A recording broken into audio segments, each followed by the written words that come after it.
வாங்க TNPSC group 4 2025 question வாங்க அடுத்த தமிழ் டாப்பிக்கில் வந்து பார்ப்போம். கலைச்சொற்கள் ப்ளஸ் பொறுத்துக. அதுவும் கிட்டத்தட்ட கலைச்சொற்கள் தான், சரிங்களா? அதனால் வந்து 2 கொஸ்டினையும் பார்த்துருவோம் வாங்க. வரலாற்றியலில் வந்து ஒயிட் ஹால் எனும் சொல்லிற்கு இணையை கண்டறிக அப்படின்னு சொல்லி கொடுத்துருக்காங்க. ஒயிட் ஹால் நம்ம எடுத்தோன்னு என்ன சொல்லுவோம், ஒயிட் ஹால்னோடனே வெள்ளை மாளிகை அமெரிக்கா அடிச்சிடும், டக்குன்னு நம்ம அடி ஷேக் பண்ணிடுவோம். இந்த இடத்துல தான் யோசிக்கணும் நம்ம வந்து, சரிங்களா? ஒயிட் ஹால்ன்றது வந்து பிரிட்டானிய அலுவலகம். என்னது?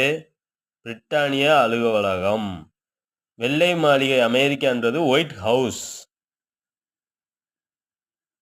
ஒயிட் ஹவுஸ், சரிங்களா?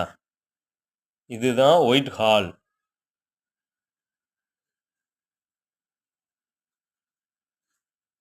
இது வந்து ஒயிட் ஹால், பிரிட்டானியா அரசு அலுவலகம்ன்றதான் ஒயிட் ஹால், சரிங்களா? சரி வாங்க அடுத்த கொஸ்டின் பார்ப்போம். இணையான தமிழ் சொல்லை பொறுத்துக. பொறுத்துக ஒரே சிம்பிள் தான், ரொம்பலாம் நீங்கள் வந்து ஒரி பண்ணிக்கிறவன. பொறுத்தளவுக்கு 2 ஆன்சரில் ஒரு ஆன்சர் கண்டுபிடிச்சா போதும், ஆட்டோமேட்டிக்காக உங்களுக்கு ஆன்சர் வந்துடும். ஃபஸ்ட்டு பார்த்துக்கோங்க, டார்க் ஃபைபர். டார்க் ஃபைபர்னா என்னது? டார்க்னா என்ன? இருட்டு. ஃபைபர்னா நம்ம அந்த ஃபைபர் கேபிள் அப்படி சொல்லுவோம்ல. ஃபைபர் கேபிள்னா என்ன? இலை அந்த இது மாதிரி வருமா அப்படின்னும் போது 1க்கு 4 நினைச்சிடலாம் டக்குன்னு.